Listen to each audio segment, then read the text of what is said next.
ఈరోజు ఈ స్టోరీలో మోరల్ ఏంటి అంటే మారని బుద్ధి.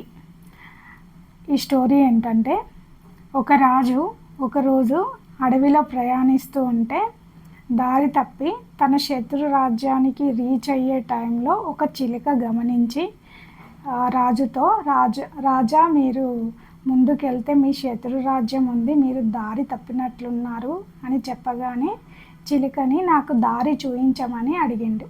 అప్పుడు ఆ చిలుక తన భుజం పైన కూర్చొని రాజుకి దారి చూపించింది. అప్పుడు ఆ రాజు చిలుకని నేనేమైనా సహాయం చేయగలనా అని అడిగితే చిలుక ఒక వేటగాడు రోజు ఒక పక్షిని తీసుకెళ్ళి అమ్ముకుంటున్నాడు, సో అందుకని ఆ వేటగాడికి మీ రాజ్యంలో ఏదో ఒక పని ఇప్పించండి అని అడిగింది.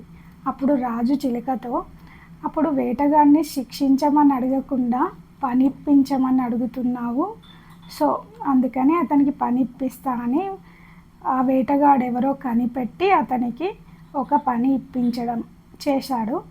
ఒక 3 నెలలు ఆ వేటగాడు ఆ పని చేశాడు. తర్వాత అతని బుద్ధి మారకుండా మళ్ళీ అడవిలోకి వెళ్ళి ఉన్న పక్షులన్నీ తీసుకొని వెళ్ళిండు. సో మళ్ళీ ఆ చిలుక రాజు దగ్గరికి వచ్చి, రాజా మీరు చెప్పింది నిజమే, మూర్ఖుల బుద్ధి అనేది ఎప్పుడు మారదు, ఆ వేటగాడు మళ్ళీ వచ్చి పక్షులనన్నీ తీసుకెళ్ళాడు, ఈసారి అతనికి శిక్ష వేయండి అని కోరింది. సో మూర్ఖుల బుద్ధి అనేది మారదు, సో వాళ్ళని క్షమించకుండా శిక్షించడం ఉత్తమం. ఈరోజు ఈ స్టోరీలో మోరల్ ఇది. Thank you.